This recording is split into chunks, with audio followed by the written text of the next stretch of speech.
Ассаламу алейкум, YouTube көрүүчүлөр, туугандар. Сатууга мына ушул Россиядан келген данчак кулун чыгат.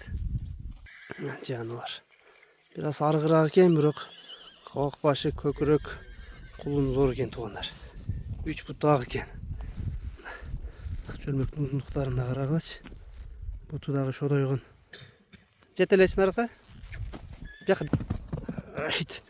Астабак. Жүдөп калыптыр туугандар болгон. Энесинен бөлүнгөндө өзүңөр деле билсеңер керек. Кулундар анча жүдөп арыктай түшөт, жем чөпкө көнгүчө. Данчак кул изеп аткандар көргүлө туугандар. Буту колу таза экен туугандар. Эч бир жеринде айып жок экен.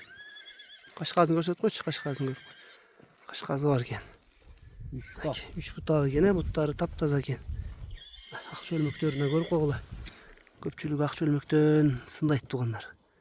Кулундун чоң болушу, чоң болбошу, чөлмөк узун болсо чоң болот дешип коет кулунду. Ушул өспүрүм экен туугандар. Баазы 185 миң экен туугандар. Кимге макул келсе келип көргүлө. Кулун акысы да турат.